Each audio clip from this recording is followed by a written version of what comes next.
Welcome back, guys. This is our podcast, Show Your Stripes. I am Allie, and I'm here with Will. Yeah, I'm here somehow. I haven't lost my mind yet.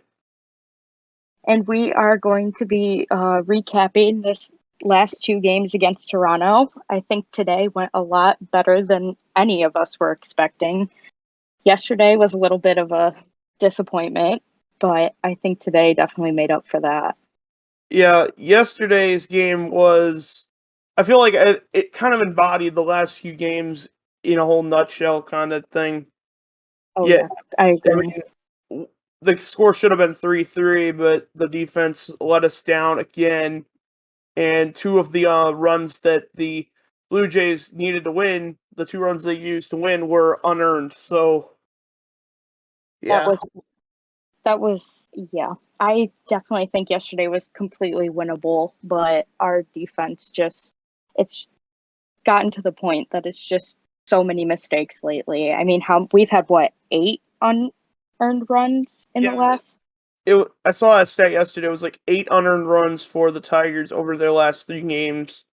That being Tuesday through Thursday, and that is unacceptable for any major league ball club. I don't care what your record is. You cannot have 800 runs in a matter of that short amount of time. Crazy. Definitely not something we needed going on yesterday. But I think oh, I lost my train of thought. I think that today actually, when it was so unexpected, I really did not, going in today, I did not think they were going to win or pull it off. I mean, I was hopeful, but I really did not expect it. And I guess it was a very shocking matter, to say the least. Yeah, it seems to be like whenever they have a lineup that makes me think that they're going to be selling, they actually end up winning the game. Because today's lineup, like I said on paper, it was not good, but they ended up somehow pulling it out, and they ended up losing with the lineup that I thought they might have won with yesterday. Yeah. I mean, I feel that is very common for us. It's on par for this team. Whenever you think something good's going to happen, it doesn't. But yet, then you're like, oh, nothing's gonna go good with this game. And then all of a sudden they're able to pull off so many runs and different hits. So, I mean, I don't know. Yesterday's game was just frustrating to say the least. Yeah, I mean, let's get into that one now. The Obviously the final score was 5-3, and like I said, it should have been 3-3. I don't know what the final could have been, but the Tigers lost basically an easily winnable game. They just let it get out of their own hands. Sorry. Yeah, it was weird. The Tigers had 4 hits yesterday. All of them were extra base hits, which is usually not the case with this offense. Yeah, no, definitely not. It was 2 home runs and 2 doubles. And I mean, that sounds good on paper, but we were 0 for 6 with runners in scoring position yesterday, which, I mean, that is not good. I'm just putting it bluntly.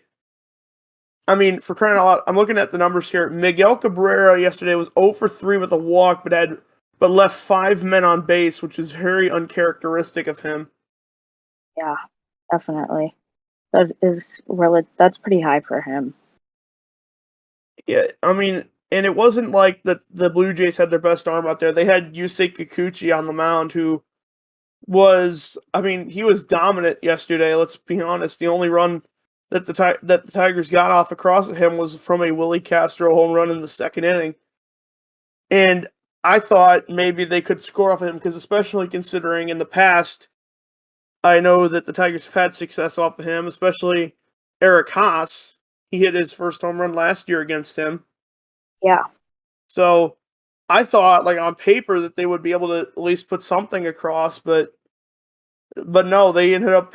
I mean, 4 hits, and it's not going to win you a ball game. I don't care how many runs you score.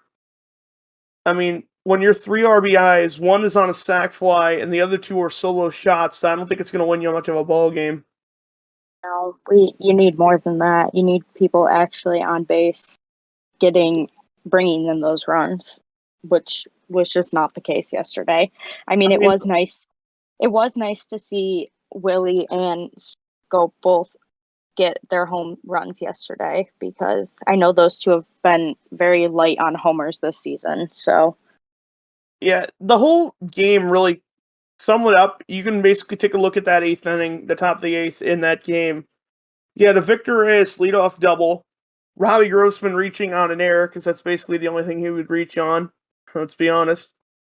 Javi Baez walked, and then they had the bases loaded with nobody out. And then Miggy popped out to right field. Haas brought in a run on a sac fly, and then Jamer Candelario grounds out after Romano comes in.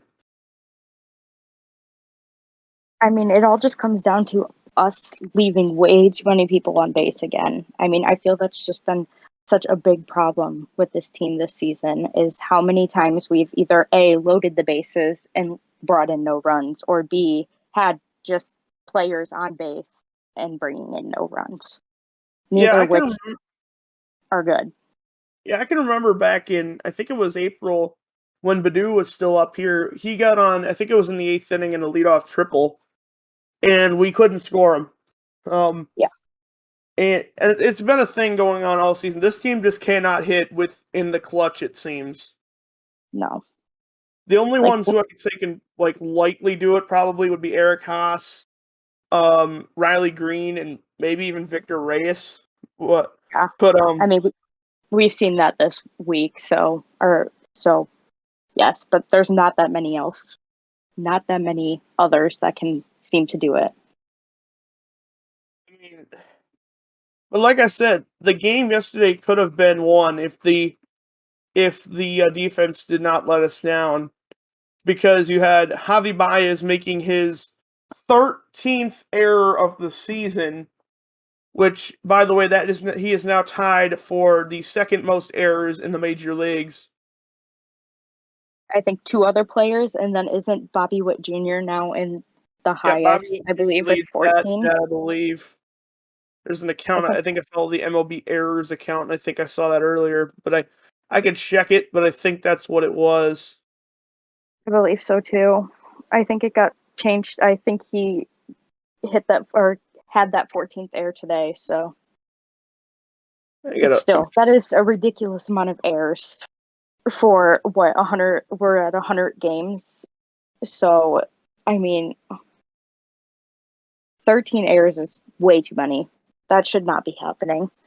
And I mean, it's been a constant thing. And I mean, I look at it as when, Torque was up here, how many times he saved Javi from having more errors. Yeah, I mean, I'm looking at it right now. Yeah, it's Bobby Witt Jr. leads the major leagues in errors with 14, and then you have Jeremy Pena, Ryan McMahon, and Javi Baez all tied with 13. And I don't even know how many errors. I think Baez, it seems, has had at least 3 errors within the past week, because Torque is there to save him. Yeah, and it shows. It really shows. I mean, that was one thing I definitely was worried about when Torque got sent back down. So it's showing there, because Javi just can't make those throws to first easy. And I know we talked about this in our last pod, episode 2, but it literally keeps happening. And for a guy we paid, what was $140 million over 6 years, you should not. And a guy who's so raved about his glove and defensive metrics, sure, he can make the great plays, but he makes routine plays look way harder than they need to be.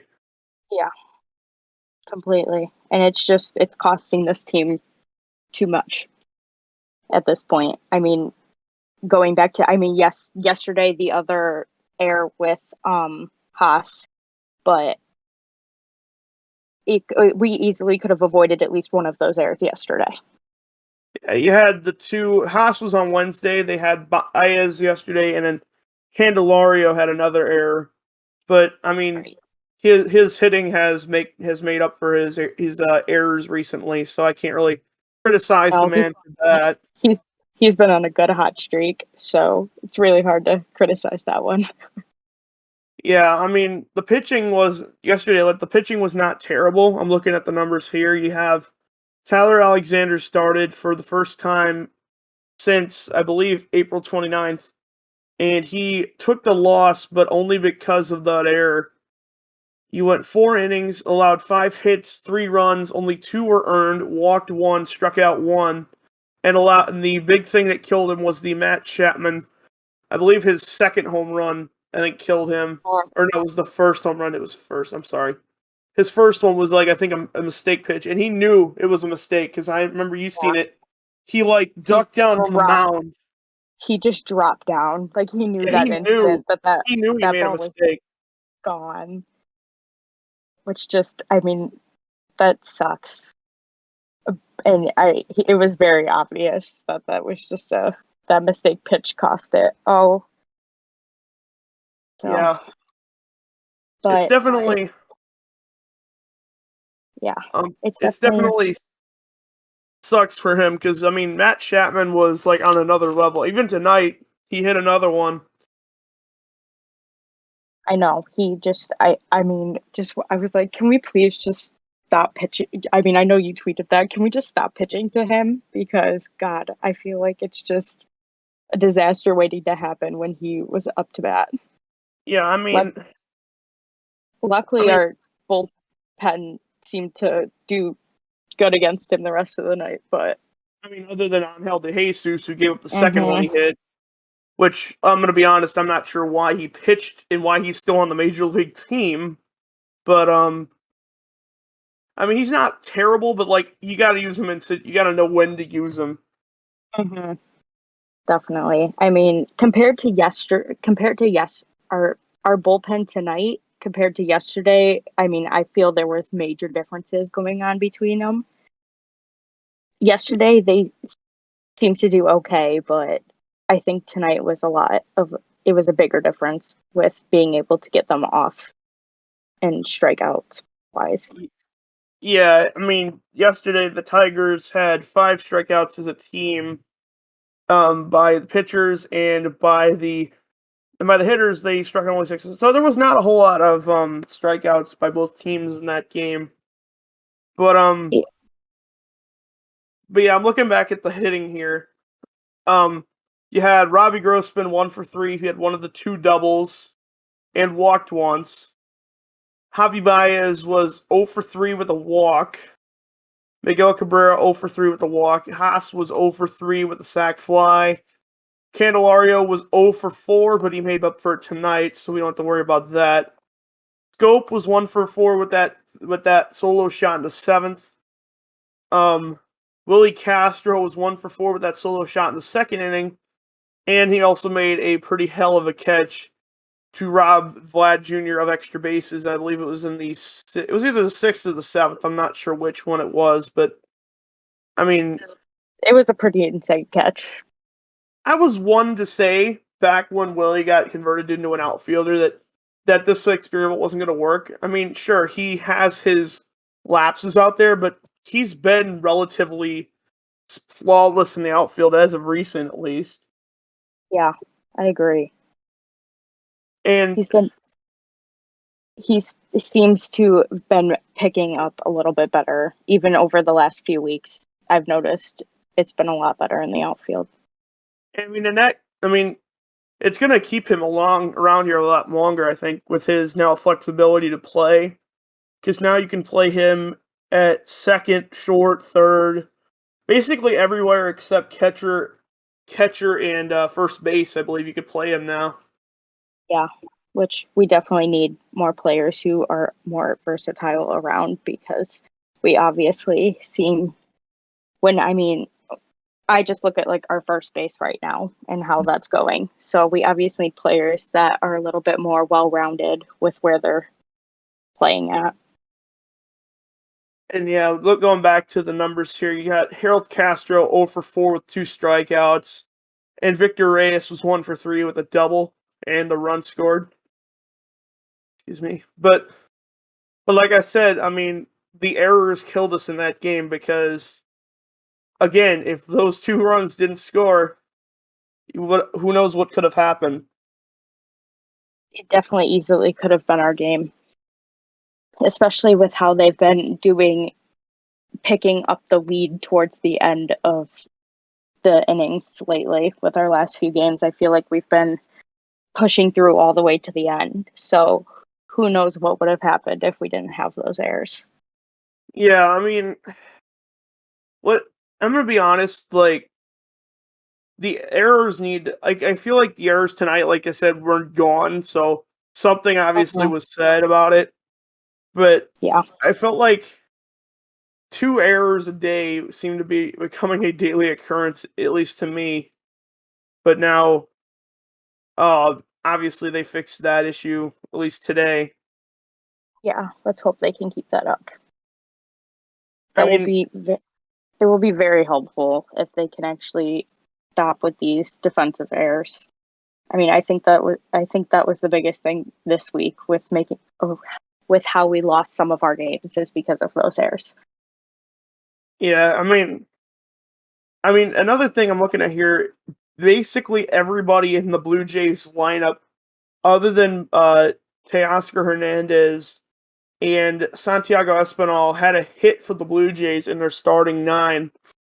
So the pitching was giving. I mean, they were not hitting with runners on. It seemed because they were 2 for 8 with runners in scoring position and left 16 men on the bags, which is not good. But I think the Blue Jays just did just enough to win that game yesterday because Definitely did. it was definitely a Tigers. It seemed like the Tigers could have struck back at any point, but they just when Jordan Romano came in the 8th, he just shut them down. Completely. I 100% agree. Yeah, and I knew it I was just going to think, happen too because that dude is lights out. He is probably one of the best closers in baseball. I wouldn't say the best because I mean Edwin Diaz is probably the best right now, but yeah, he's up there in terms of high level closers. I mean, going into that, it was very unlikely for us to be able to get back up in there with those runs towards the end. I mean, unless your name is like Aaron Judge, I mean, he was I think the only guy who's ended up blowing a save off of Romano. Yeah, I mean, that guy's on some next level crap this season. So, I mean, I want to kind of go into the side tangent about Judge now. I honestly don't know how many home runs that dude's gonna hit now. I'm just thinking about it. I mean, are I you mean, kidding me? We're recording this on the 29th, and he has 41 home runs. two of them being from tonight alone. And I mean, just Like, put it in perspective. Miguel Cabrera, when he hit the Triple Crown in 2012, I believe he hit 44 or 43. He's yeah, already there. yeah, that's crazy. That's absolutely crazy. I mean, I read something about projected at like 65 or home runs or something like that, but I have a feeling it's going to be even higher than that if he I mean, keeps the way if he keeps up the way he's going. I've seen something that's like since his second home run, he's on a pace to hit like 74.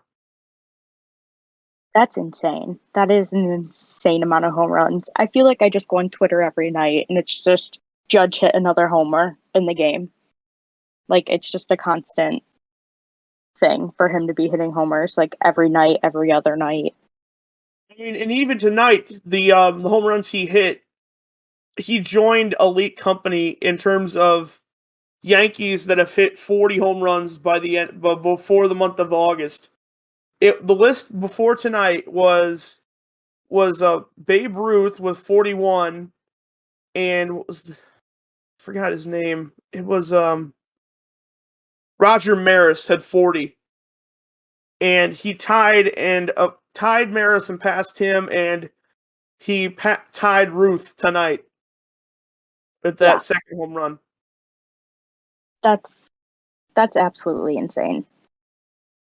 Like, I'm looking at another article here from Sarah Langs of Slangs on Sports on Twitter. She writes that Judge is now on pace to hit 66 home runs this season, which would break the all-time home run record for a Yankee in a season, which is from Roger Maris in 1961 when he hit 61.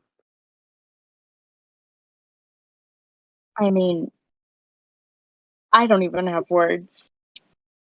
I mean, at the beginning of the season, I'm going to be honest, like, I did not like him that much. Like, I did not really, especially after seeing him when we played the Yankees at the beginning of the season. But, I mean, you can't help but, like, that's, I mean, he's showing that he's amazing player.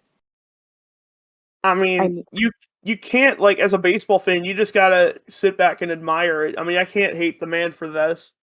no. I We're seeing mean, stuff that we haven't seen since, like, you or I were infants in terms of age. Because the last time somebody has on a pace like this, I was not even, well, I was alive, but I was, like, not even a year old yet.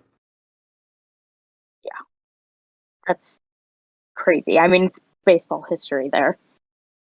And I know we had a couple of years ago, Giancarlo Stanton at 59, and I thought, oh heck, he's gonna hit 60, and but of course he didn't. But I mean, I honestly believe Judge will get there and blow past that. I mean, 41 home runs by the end of July. That is insane.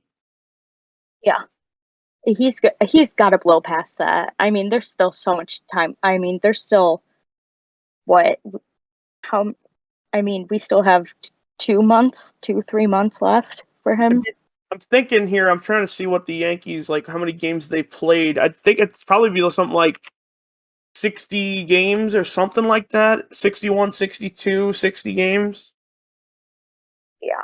I mean, there's a lot of time left. So, it's definitely going to be I'm very intrigued to see what that final number is going to be at the end of the season. Yeah, so it'll be six. Yeah, got 61 games to hit 20 home runs or more, and he's already done double that in about that less amount of time. Yeah. So, it is very likely to happen. I, I mean, a plus in the fact he's playing at Yankee Stadium half the time is going to help him. I mean, I'm not the one to Completely. say that ballpark is a joke of a stadium, but I mean, a lot of the home runs there are assisted by Yankee Stadium. Let's be honest, but it's still impressive to see. Yeah, definitely. Yeah, so yeah, mini tangent over on that. We'll go ahead and move on to the second game, which is the more positive thing and the more main focus of the episode today. Excuse me. Tigers win the second game 4-2 today. That game was unfortunately on Apple TV Plus, which was not good. It was awful. No. I mean, I there was technical errors within the first 10 minutes of the broadcast. I don't know. I understand that they're trying to diversify the broadcasting, but I just do not like Apple TV. I really don't. I don't think anybody does. I mean, even like if there's like one thing that most baseball fans can agree on is that Apple TV broadcasts are like terrible. Yeah, I had like Blue Jays fans commenting on my Twitter page about how they were in equal they had mutual agreements about the Apple TV broadcasting. So it's obvious that it's not just us that dislikes it. I mean, it was. I mean, well, that was pretty. It was pretty bad. Let's just put it at that. And so, yeah, obviously the Tigers won tonight, 4-2. You had 9 hits by the Tigers tonight, and unlike last night, I mean, yes, a lot of them were extra base hits. I'm looking at it here. 5 of those hits were for extra bases, which is extremely rare for this offense. Let's be honest. Very. I was honestly impressed with the amount of extra base hits we had tonight. Yeah, Javi Baez with the double, Riley Green with the double, Victor Reyes with the double, Candelario with the double, and then Willie Castro with another home run. Which that home run was a laser. Like, I Yeah. don't even know how that got out. I was listening to it on the radio, and Dan, I don't even think expected it to get out. No, I listened to him call it on one of the Twitter pages, and he definitely did not realize that that was going out. And usually he's really good about calling those. So Yeah, so I'm looking at it here. You have Riley Green was 1 for 4 with 2 runs scored and a walk. Victor Reyes 3 for 5 with a double and an RBI. Javi Baez 2 for 4. Harold Castro 1 for 4. Jamer Candelario 1 for 5. Willie Castro 1 for 4 with that home run. Jonathan Scope was 0 for 3, although he almost had a home run of his own. yeah, that was close.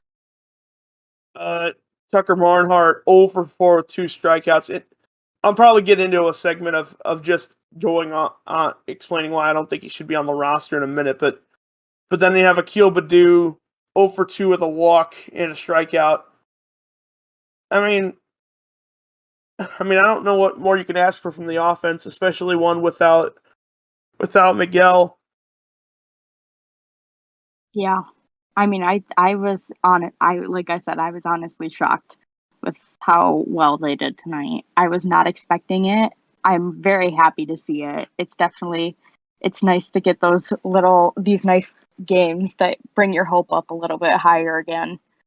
But Especially, definitely, especially considering it was off of Alek Manoah. yes. When I first saw that, I was very concerned about tonight because I mean, he's a really good starting pitcher. He went 5 and 1/3, 7 hits, 4 runs, all earned, walked 1, struck out 4, and allowed 1 home run. And then obviously exited the game with a bruise on, I believe, on his right arm. With after getting hit in the arm with a comebacker from Jonathan Scope. So, and I think he's okay from what I read, but like, it's not exactly the way you want to leave a ball game. No, I mean, I think it was after the fifth inning, he was already at though, like an 83 pitch count too. Like our offense really were working to full counts on their at bats. Like I was genuinely shocked by that we were going. A lot of them were working to full counts and really getting that high pitch count. I mean, I think the first inning was 24 pitches. Yeah, that sounds about right. I mean, when you can work a guy of like Manoah's quality to a 24 pitch first inning, you know you're doing something right. Yeah, Um, definitely was surprising. and I'll get to the pitching side for the Tigers here for a second because I want to mention the Tigers only allowed 4 hits for the Blue Jays lineup, which includes Vlad Jr. and some of the best names in all of baseball. That's, impressive in its own right, especially considering the fact when you have Brian Garcia as your starting pitcher, who wasn't bad. As much as I would think he would have been horrible, but he was actually not bad at all. Yeah, I did find it a little ironic that his first strikeout of the night was to Vlad. Yeah, it was pretty nuts. He went 3 2/3 innings, 3 hits, 2 runs, which were both earned, walked 2, struck out 3, and allowed the 1 home run, which was again to Matt Chapman, which I feel like they should just intentionally walk that man every time he faces us now. Yeah, I feel Just put like up that would 4 be. fingers. Mhm. I feel like that would be a lot better of an idea. I don't know. I mean, I feel like he was just homering constantly with this against us. So I guess we'll see what happens tomorrow. Obviously, because Garcia didn't go 5, which I think this is a stupid rule, he doesn't get the win. It goes to Will Vest, who went 1 1/3 innings and allowed only the 1 hit. And after that, the Blue Jays did not get a single hit, and they only had 1 base runner through the final 4 innings of the game. The bullpen was lights out tonight. I'm looking at it here. You had Foley came in. He went 1 inning, struck out 2. Joe Jimenez struck out the side. Michael Fulmer, one inning, walked one and struck out two, and then Gregory Soto, 1 inning, 1 strikeout. The whole bullpen was lights out. It was impressive. Even Soto tonight, when I saw he was warming up, obviously, heart rates tend to increase a little bit with that. But even he did good tonight. I mean, our bullpen was just dominating. Yeah, I mean, I'm looking at the numbers here. I mean, it's hard to believe that the Blue Jays only had 4 hits against us the entire night, and to be no hit through the last 4. I mean, that's extremely uncharacteristic, especially considering how Apple TV was kind of like hyping up the Blue Jays the entire game.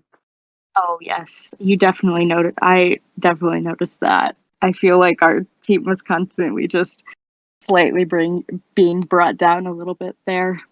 I mean, even at the end of the game, I even noticed they said the Blue Jays lose this one to the Tigers. I'm like, what is this, a Blue Jays broadcast on Sportsnet? Yeah, no, it's It not. seemed to me, at least, that the commentators were heavily biased against the Tigers. I feel like that's been the case for every game that's been on Apple TV too. Like it's not just tonight. It's definitely been a I mean, we've been on 3 games there now, and I believe you could make a case that the Diamondbacks Tigers game was a little more mixed because both teams are not good in that game. yes. But like in the Yankees and the Yankees Tigers game, you could tell it was a Yankee bias, and in this one Oh you could yeah, tell for sure. there was a hell of a Blue Jays bias in that one. Mhm. Yeah. Let But alone the broadcasters. Then you got. I mean, I don't know. I feel the umps tonight too were a little bit all yeah, over the place. they were a little suspect. And most of the umpiring mistakes I saw were actually in our favor, which I'll have to read the scorecards page tomorrow morning to see exactly Yes, what happened. But it did. there were It did seem a little bit. it seemed A to lot me of. there were a lot of like close pitches that went the Tigers' way tonight. I know that I did notice that too, and that's a little bit shocking because that tends to never happen for us. So, I mean, the only I mean, umpiring thing you could make an argument that was frustrating about was that I'm putting finger quotes up. Interference at first base in the first inning again, or was it the second inning against Candelario? yeah, that That I don't understand the rule, and I think it was like the 4th time we had something similar to that happen this season. And quite honestly, I'm not sure why that play is not reviewable because it happens quite a bit. yeah, I definitely was confused about that one. It definitely was a little bit frustrating. I mean, it is what it is. I guess there was nothing we could do about it, but I'm still confused about that one. Yeah, it didn't make sense to me because, like, at least from what I saw, it looked like that Candelario did not even run into the throw. I guess they called him out of the baseline or something, but I couldn't tell that he did anything wrong. Even Vlad, when he dropped the ball, he even said, "Oh, that's my bad." Yeah, like it was obvious how I think the players felt about it, and then just I mean, did not go our way. yeah. I mean, obviously, I'd probably be more upset about it if we didn't win this game, but like, I don't understand. That's one thing I wish they could review because I know review covers a lot of things, but there's always like those niche things that replay doesn't cover, and that's one of them. Yeah. But but yeah, back to I'm gonna look at the Blue Jays lineup here. The Blue Jays were like shut down tonight. They basically had no offense tonight. Seemed like they had swapped like did we swap offenses with them or something? Like my God, Vlad Jr. was 1 for 3 with a strikeout. Alejandro Kirk 1 for 4 with a strikeout. Teoscar Hernandez 0 for 4 with a strikeout. Kevin Biggio 0 for 4 with 2 strikeouts.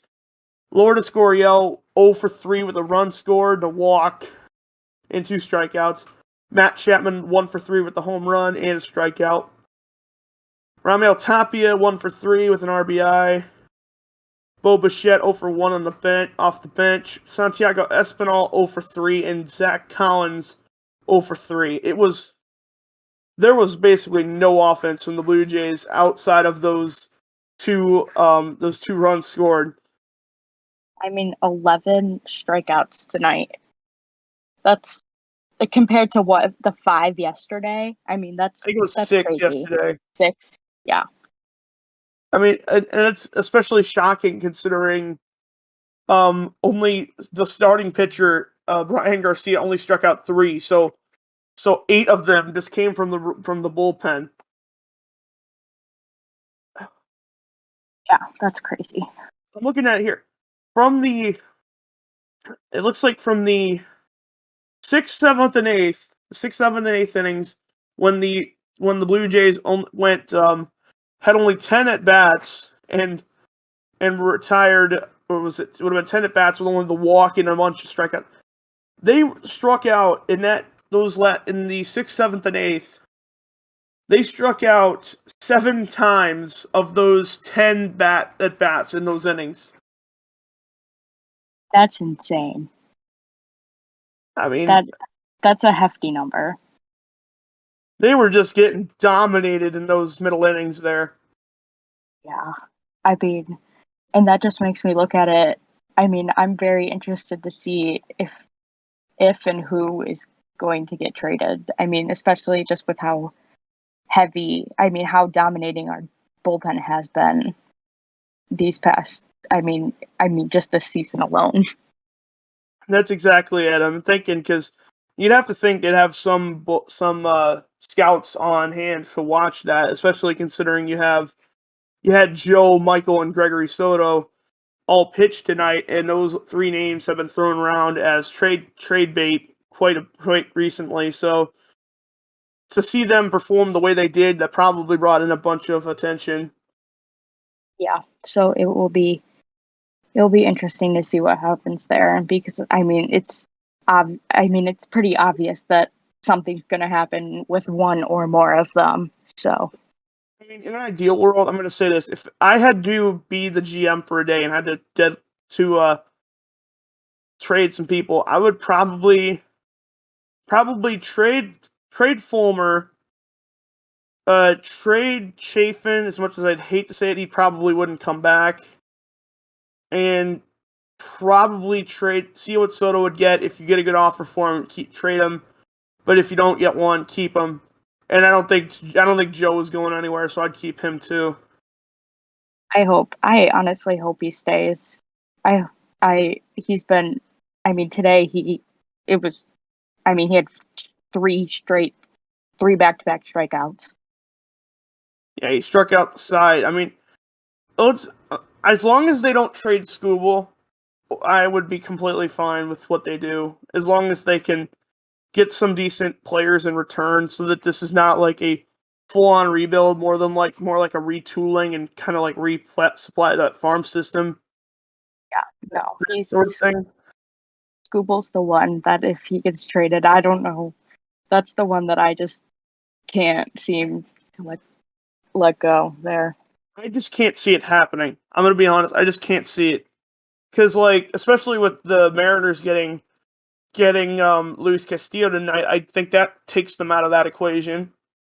So who would Yeah. trade for him? Like, the Mets don't need any starting pitching. They need bullpen help. I cannot think of a team that really needs starting pitching other than the Yankees, and I don't think they've been involved in trade talks for him. No, I know I saw a few people talking about that on Twitter, but I don't think it will happen. I just really hope it doesn't happen. I mean, I know there's a lot of people that are feeling that way too, though. So I Yeah, think it would be a very dumb move from Avila to do that.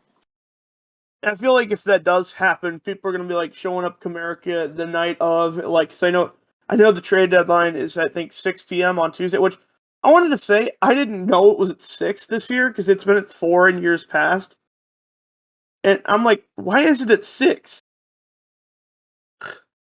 But I'm thinking if they trade Scooble, I feel like there's gonna be like a protest outside of Comerica Park the night of. To be honest, that would not shock me at all. I really would not be surprised if that happens.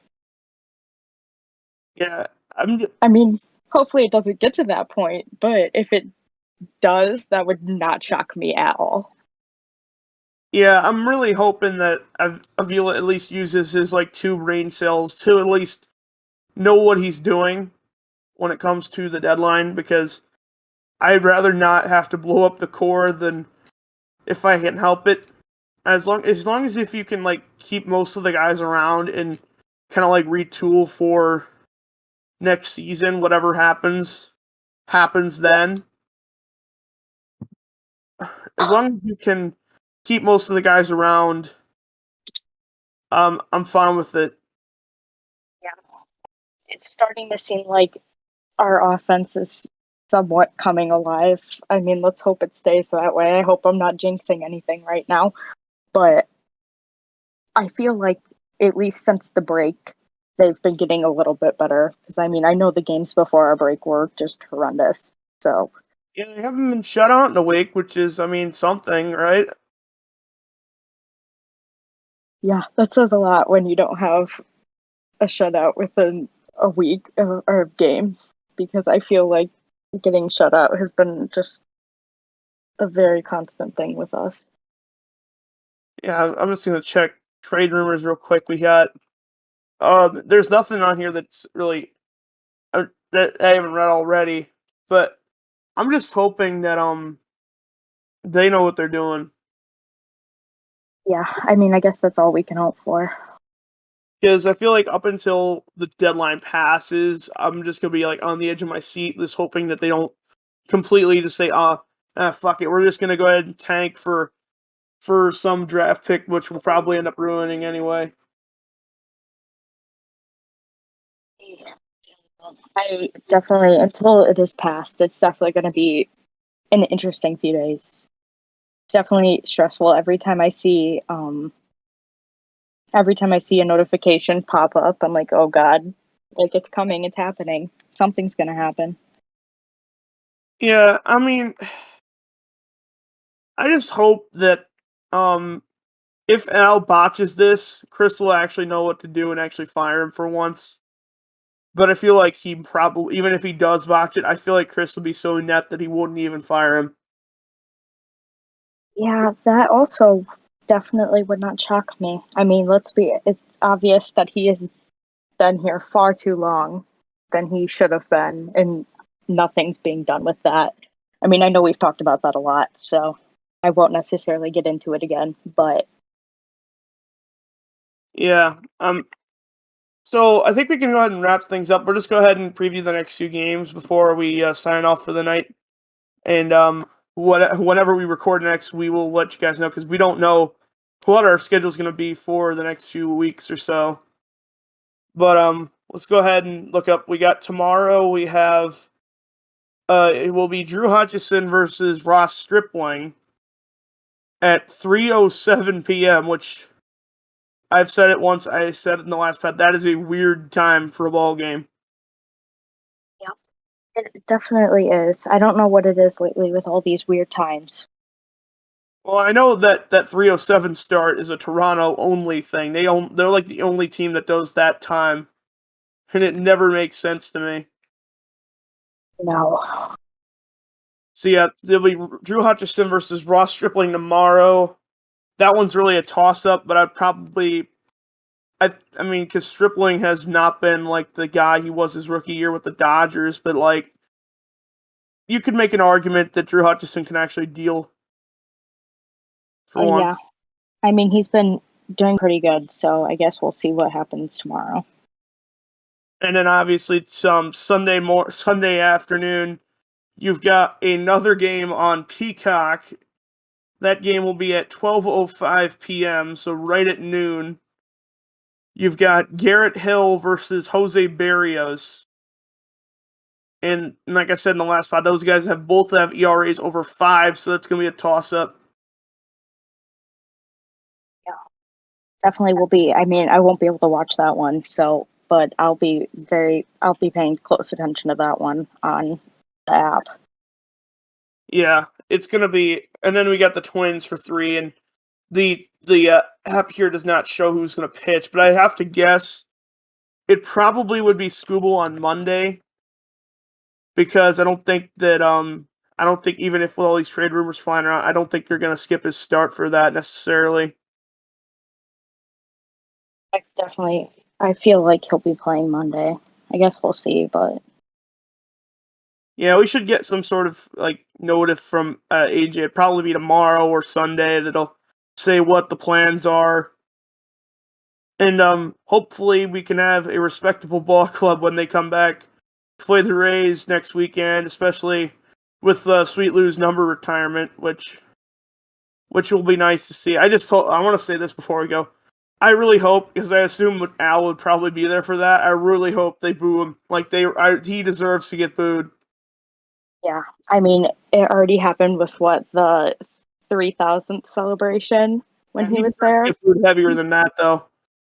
Oh yeah. I mean, and if he is there, it definitely will be happening. So Yeah, I'll be there for that one. I believe I'll have to, and then hopefully one of these days both of us will go out to a game and we'll make a special pod just for that, like on our experiences for that game.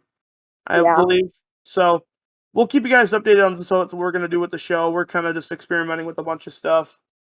But thanks for listening, everybody. You got anything else Yep. left? Just that we appreciate the support, and we hope you enjoy this one. All right. Thanks for listening, guys.